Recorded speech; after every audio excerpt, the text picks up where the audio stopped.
So I've been on my mystical journey for about a year now, a little over a year.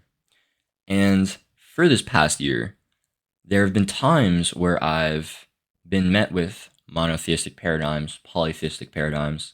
I grew up a Christian, and I'm currently a Christian mystic. That's my spiritual path. And in the Abrahamic religions, right, monotheism is the thing, right? There's one God. But in the Eastern traditions, especially in Hindu, right, there's polytheism. There's many gods. But the thing is, even in Hindu, they don't see all those gods as like deities that should be worshipped and praised themselves. They see those deities as reflections, as expressions of the one infinite creator, of the absolute reality of Brahman. And this, in my opinion, is how you can see these Western traditions and their monotheism, and how you can see some Eastern traditions, polytheism or whatever, and how you can say, oh, no, no, no, we're all pointing to the same God. So let me tell you a bit of my story real quick. So I grew up Christian, like I said, and I was never one who was really into church. I just never felt like super resonant with the churches that my grandparents or that the church my grandparents go to growing up. And so it was only up until like 12 or 13 I actually really started going to church consistently with my dad, my family, like my dad, my stepmom, my two younger brothers, and then like my other siblings, my older sister, my older brother. We would go to this other church in Montclair, New Jersey. So we're from Newark, New Jersey, and we started going to this church in Montclair that we really love. It's called MCC, and I started going to the youth group there, really connecting, and I just felt my heart like explode for God, for Jesus. And it was interesting because there had been times back then where I'd like want to get baptized, where I felt like I wanted to take the next step, but I was always hesitant because it always felt like I didn't really want to give myself fully to Christianity. Although I felt like I wanted to give myself to God, to Jesus, it felt like Christianity itself was like iffy for me. And so I never really took that step. Eventually, I found myself in hole, in hell. I was 19 and I was in my second semester of college, my freshman year.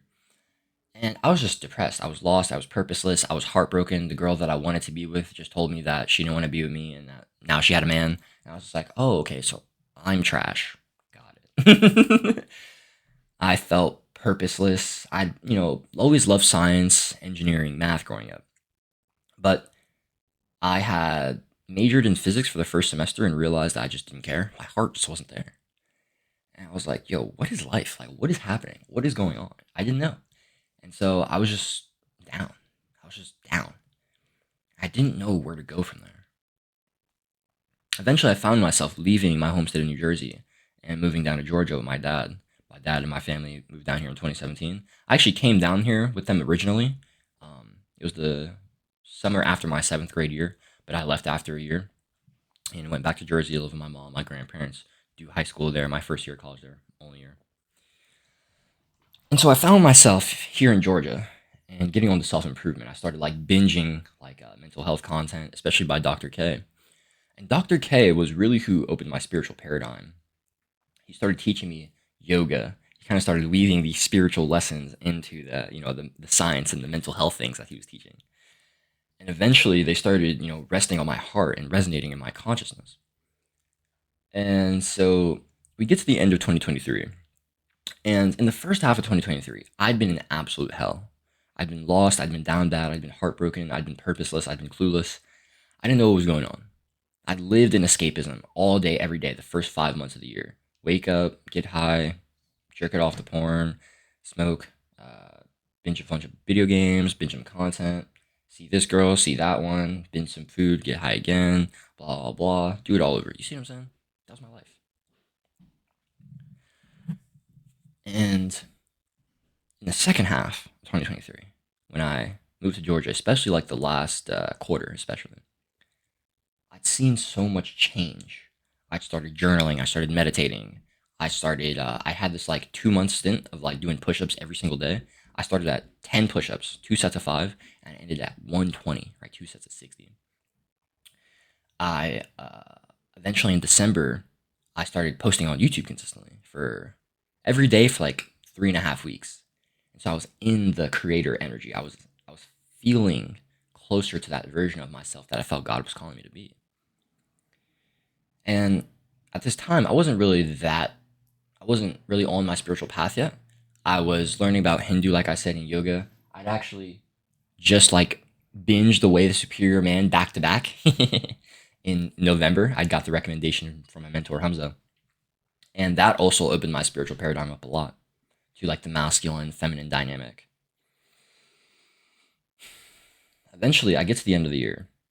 And my parents, they decided, my dad and my stepmom, they decided they wanted to start going to a different church. Um, or they wanted to find one, rather. They hadn't gone in a while. And there's this church near us named Change Church with Dr. Darius Daniels. And so they went there the second to last week of 2023, and they loved it. It resonated super deeply.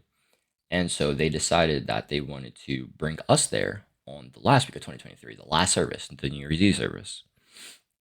And so we go to the service, and it's probably about halfway through. I don't remember exactly what Dr. Darius said, but he said something along the lines of, if you were struggling this year, if you were in a hard place and you didn't know how you were going to get out, but you got out, it's because God got you there. And it was like that like click of insight, the epiphany, the aha moment where I was like, whoa, like no shit, it was God who got me here. Because I definitely didn't do it. I was lost. I was clueless. I literally spent days, weeks thinking to myself in the first half of 2023, how am I going to escape this pain? How am I going to get over this girl? How am I going to start figuring my life out? How am I going to start making things happen? I didn't know. I was lost. I literally had no idea. And it wasn't of my own accord that I figured it out either. And it was in that moment that I realized, I was like, oh shit. And so I started wanting to explore my Christian roots more. I eventually had my first mystical experience. I'm not going to talk about that here, but it was in a prayer. I'll tell it real quick. I was in a prayer, and I'd asked God to reveal his presence to me. And I swear, I felt like I was sitting actually in this exact chair. And I was sitting like just like this. And I just felt this overwhelming weight all over my legs, all over my arms, my chest. I felt like completely engulfed, like I was being hugged from all around. And the only thing I could feel was one with God, was the presence of God. And the only thing I could describe that presence as is love. After that, I was like, yo, God is love, baby. That's it.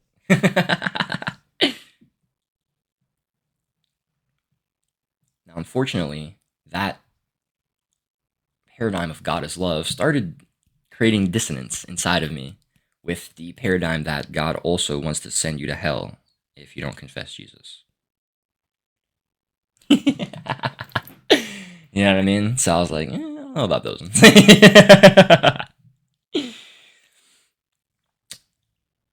And so I eventually found the path of mysticism in April 2024. And for this last year, I've been like, head deep. And all I want to do is serve God. Ever since I've been on my mystical path, I have been iffy when it came to church. You know what I mean? Like there have been times where I've like gone onto YouTube and like tapped into some of Dr. Darius Daniels' sermons because his sermons are amazing. Dr. Darius is an outstanding pastor. He's an amazing teacher of God for sure. But there are times where, of course, I hear Christian sermons, and there are some like dualistic paradigms that I have to, filter out. There are certain things where it's like, I don't actually believe that. And it's like, okay, I can leave that out and I can take the rest. You know what I mean? It's about having to, filter the teachings. And for a long time, I wasn't willing to do that in person. I wasn't willing to like be in the church and like filter it in person. I only wanted to do that if I was gonna like listen to something online, right? But a few days ago, I decided that I needed to work out because I was depressed. I used to work at my local Planet Fitness, but I got fired from there back in May, the end of May, and I'm on a 6 month ban. And unfortunately, it's not November yet, so I'm not on ban yet. But I figured out that the manager that hired me, she actually like didn't work there anymore, so there's a new one. So I was like, ooh, maybe I'll be able to get away with like going there with my ban early. And so the first day I tried this was on Saturday, the Saturday that just passed. Today's Tuesday. I was good, clean, free. And I mean, I seen a baddie in there, sauced her up. It was awesome. The next day, Sunday, I go in there halfway through my workout. I just finished my second set of leg extensions. I'm literally about to go to the pull-up bar so I can hit a set of pull-ups and then go do my last set of leg extensions. Yo, right before I'm about to jump onto the pull-up bar, start hitting this set, the assistant manager, who I knew when I previously worked there, she was gonna let me slide in the gym, right? She was gonna let me be cool. But she was like, yo, gang, I ain't gonna lie. They seen you on the cameras, it's a wrap. And I was like, fuck. And so I was like, all right, no doubt, I got you. I hit my last set of leg extension though. Damn, he fucked up. I was definitely gonna finish that. But get up out of there. And so it's like 10 o'clock at this point. And I was like, dang, bro, what the hell? I'm trying to finish this lift. I'm sticking right now. And so I'm thinking, I'm like, okay, I want to go over to C3. C3 is my local church. And C3 also has a gym, C3 Fitness. My little brother Kanye actually works there. So I was like, okay, maybe I can go to C3, talk to somebody about maybe working there or maybe like volunteering in exchange for a membership. Or if not, maybe Ye will just be there. He'll let me slide. He'll let me work out for free. And we just finish our lift. Okay, cool. Let's do it. So I get there. It's probably like 10:15, 10:20. And right by the door, there are like the gym hours. And I see Sunday, 11. I'm like, yikes. I go to open the door, and that bitch is locked. So I'm like, frick, man. Right? I'm like, damn, that's really tragic. And so I think I'm like, you know what? Why don't I sit in on the sermon? I can see how I like it. I can see how it's resonated with me. And then afterwards, I can try to find somebody about the gym, right? So I'm like, all right, bet. And the first kind of like counter argument from the ego that came into my mind was, oh, but you're not dressed for church. I had like a t-shirt on, some shorts, had my scuffed ass book bag with me, had a Bass Pro Shops hat on, you know what I mean? Not really church attire. Church attire. But it's just like, dude, as soon as I saw that, enter my mind, I looked at that thought and I was like, Jaden, are you really going to allow the clothes you're wearing to stop you from connecting with God? Like, look at this. This is foolish. Are you going to go out like that? And so I'm like, okay, of course I'm not going to go out like that. You feel me? So I go up to the church doors. I open them. I see an usher. He greets me there with a big smile. I was like, yeah, blah, blah, blah, blah, blah. Can I sit on the sermon? He's like, oh, yeah, I just started. Go right ahead. I'm like, say less. So I get there, and I swear, bro, the first thing I hear, I actually want to read this verse to you. It was from it was Psalms 133. This was the scripture that they used as like the center of the sermon for the day. They called the sermon "Circles Over Rows." This is the scripture, Psalm 133, verse 1. How good and pleasant it is when God's people live together in unity. And so, literally, the first scripture I hear in this church that I'm trying to vet and see if it's a church I resonate with, if it's from the heart. I'm like, bro, they're talking about unity. They're talking about oneness. The sermon is called Circles Over Rows because people in church often sit in rows next to each other, but they're not in circles together. They're not connected. They're not united. And I was like, ooh, that's hot, boy. I had to pull my audio recorder out, record the last 15 minutes of the sermon. I ain't gonna lie.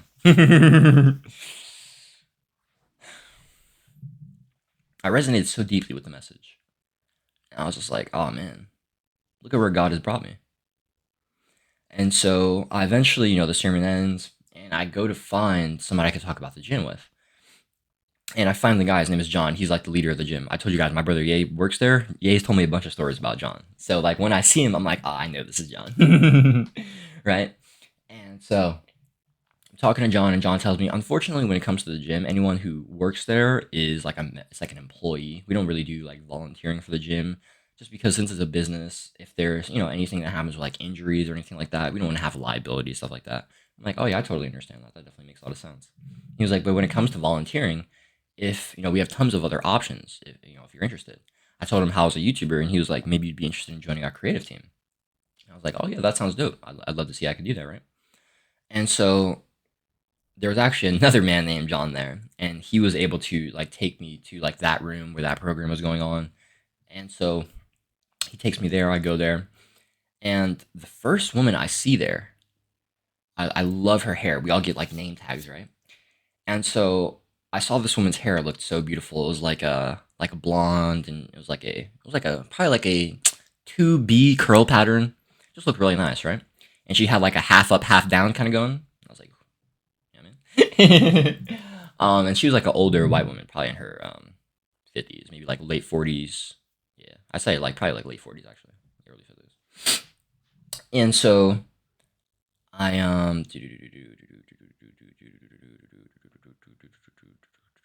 oh yeah, yeah. I say to her, she was actually talking to another one of her friends, but I'm like, Kim, I love your hair. Your hair's looking beautiful today, right? And she sees my name tag. She was like, oh, I thank you, Jaden. And that day, I was wearing my. I'll show you guys real quick. I was wearing my silver cross and Star of David necklaces, right? And she saw me, and she was like, "Oh, well, what's that about?" And I told her, I was like, "Oh, I'm actually a Christian mystic." And I didn't expect her to know what that was. I usually have to explain that to people. Like every time I tell somebody I'm a Christian mystic, they ask like, "What is that?"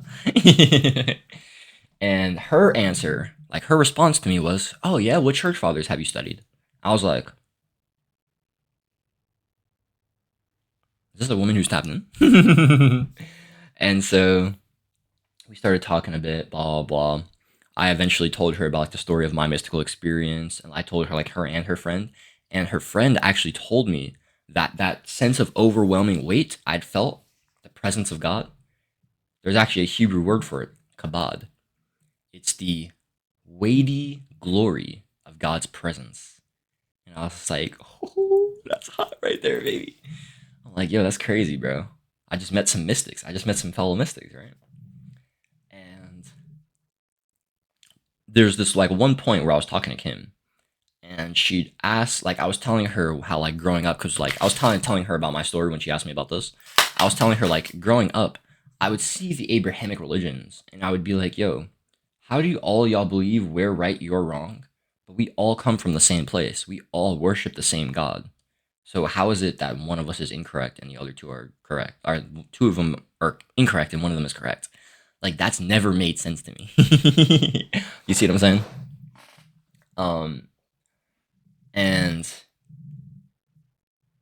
there's this other point where I said that I believe that like all religions, all spiritual paths ultimately point to the same creator, to the one infinite creator. And she was like, "Oh, I disagree with that." And I was like, "Well, of course there are distortions. Of course there are entities that people call God that aren't actually God, right?" And she was just like, "Ah, now I know where you're getting at." And that is kind of like that, that final piece was why I told you this story. There are infinite expressions of the one infinite creator, but there's ultimately only one infinite creator. God is singular. And if you have a hard time understanding this, understanding oneness, how everything, like literally the infiniteness of the universe, can be one, right? We're all one with God because God is one, God is indivisible. And since God is the source of existence, the source of life, we have to be one. We have to be connected to God in order to exist. You can't be separate from God and exist. It doesn't work like that. God is the source of existence. So if you exist, you are connected to God. It's that simple. You may not be aware of it. That's fine. And so when it comes to monotheism and polytheism, Monotheism has this intuition that there is ultimately one infinite creator. At the highest of highs, there is one God who rules the universe, who is all powerful, all knowing, who is all present, who is all loving, who is ultimately one. These are the 5 O's of God's ontology. God's nature is omniscience, omnipresence, omnipotence, omnibenevolence, and one. God is one creator who is all knowing, all powerful, all present, and all loving. And from that one, there are infinite expressions, infinite divisions of the one, just like you and I. I am one of those expressions of God. You are one of those expressions of God. Every single thing in reality is one of those expressions of God. And if you're having a hard time understanding this, just think about the number 1. Go back to math class, right? I know some of us struggled with math. I didn't. I'm a fucking nerd. I've always been really good at math. But when you would take the number 1 and then divide it, what happens? Now you have 0.5 and 0.5. Cool. But you could divide that again. 0.25, 0.25, 0.25, 0.25. But you could divide that again. 12.5, 12.5, 12.5, 12.5, etc. You could delete that again. I mean, you could divide that again. 0.625 or 6.25, whatever. You can continuously divide infinitely, and you'll continuously be able to fragmentate the one. But ultimately, these fragmentations come from the same source, the one. You are a fractal of the source. You are a reflection of the source. You have all the infinite intelligence of the source living inside of you. Now, granted, we can't access all of that at any moment because that'd be overwhelming. But at any moment, it is always available to us through our intuition. Our intuition is the omniscience, the all-knowledge of God moving through us, speaking to us at any moment when we need it in that moment. Monotheism points to the one. Polytheism points to the infinite expressions of the one. It's merely what perspective are you perceiving the creator at? Are you perceiving creator from the absolute? Or are you perceiving the creator in its infinite expressions? In the deities of the Hindu religion. Shit. In the Greek gods. Or maybe in you and me. We're all expressions of the one infinite creator. And there's only one infinite creator. And so, if you're someone who is Christian or Jewish, maybe you're on a mystical path, but you also really love the Hindu tradition. You also love like the Greek and the Egyptian pantheon. Don't think that you have to disregard any of those traditions or any of the wisdom that it holds. Not at all. And in my opinion, if you can learn how to integrate those perspectives with your monotheism, if you can learn how to integrate those perspectives with your oneness paradigm, that is when like even more gets unlocked for you. All right, I'm gonna stop yapping. You don't know anything about me. My name is Jaden. I'm a mystic. I'm a philosopher. I'm a polymath. I'm a healer. It's my mission to help as many artists as possible live their most free and authentic lives by helping them understand who they truly are and helping them express who they truly are. That's why I'm so passionate about bridging the worlds of art, philosophy, and mysticism here on this channel, The Mystical Polymath. And I also have another channel called Conscious Lovers, where I talk about relationships. If you want to check that out, that's in the description. If you appreciate that, I mean, if you resonate with that message, I'd appreciate if you join our movement. And when you're ready to take your journey to the next level, come join our school program, the Masters of Alchemy, so that you can really learn the mechanisms of understanding your inner world so you can change them and then start experiencing a different external reality from there. Only from mastering your internal, only from changing your internal, can you start mastering your external, changing your external. And that's what I want to help you do. So if you're ready to start changing your inner world, come join us, all right? Do it today. Be better for it tomorrow. Stay devoted. Stay inspired.